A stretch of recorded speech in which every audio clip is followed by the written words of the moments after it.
Hampton Court Palace, built around 1500s in London. Notice the red bricks? Independence Hall, built around 1730s in Philadelphia. More red bricks. The Phoenix Shot Tower. It was completed around 1828 in Baltimore. It was the tallest structure in the United States during that time, standing a height of 234 feet. Another red brick building. The Moscow Kremlin Wall, rebuilt in 1485 by Italian architects. I see a lot of red bricks. And more red bricks. The Red Town Hall of Berlin, built around 1860s. Red brick buildings, we see them every day. They're the background noise of our cities. Utilitarian, dusty, and let's be honest, often ignored. But what if I told you that red brick is a masterpiece of alchemy? It's a synthesis of the four classical elements: earth, water, air, and fire. To a chemist, it's a vessel for iron oxide. To elites and rich, it is a high-fashion status symbol.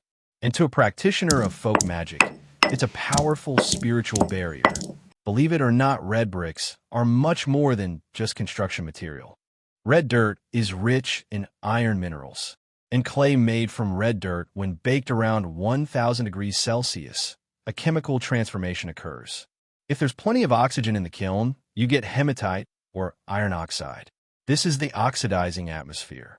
But if you star the fire of oxygen, you get deep purples, browns, or blacks.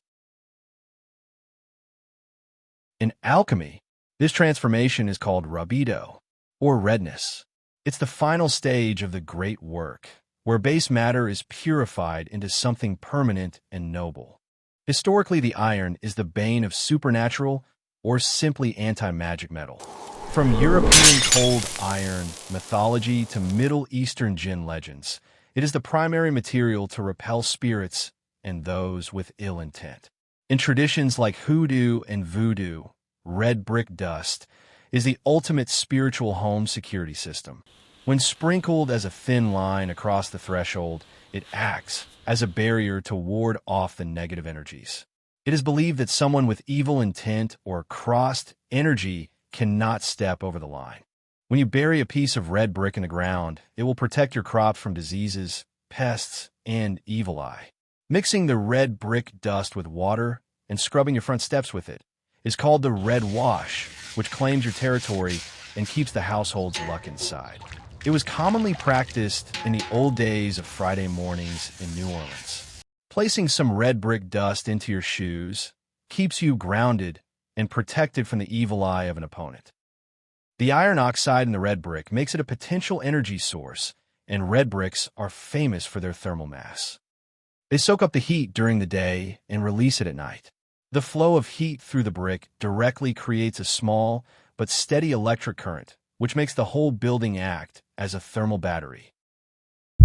This is often conflated in esoteric circles as energetic storage, because bricks are made of earth and are usually in direct contact with the foundation. They provide a path to ground. In historic buildings, the massive brick walls helped bleed off static electricity from the air, making people feel cool and calm inside. In the realm of sacred geometry and earth mysteries, some believe that red bricks interact with telluric currents, which are simply the natural low-frequency electric currents that move through the Earth's crust. Some even suggest that red bricks are intentionally preferred in old buildings to harness the atmospheric electricity from the ether.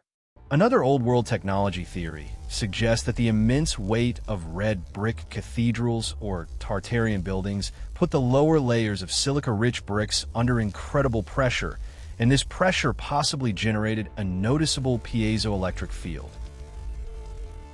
Some researchers claim this technology originated from Tartarian civilization, capturing energy from the sun, wind, and the Earth's magnetic field, allowing buildings to pulse energy to one another without the need for wires or cables. Acting as permanent batteries, Tartarian architecture allowed every building to function as a self-sustaining power plant and storage hub.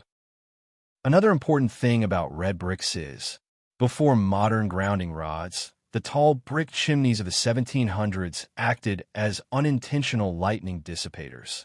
The iron oxide within the bricks provided a slightly more attractive path for atmospheric ions than wood or any other construction material would, though not nearly as well as the copper rods. So, the next time you walk past an old red brick wall, give it a tap.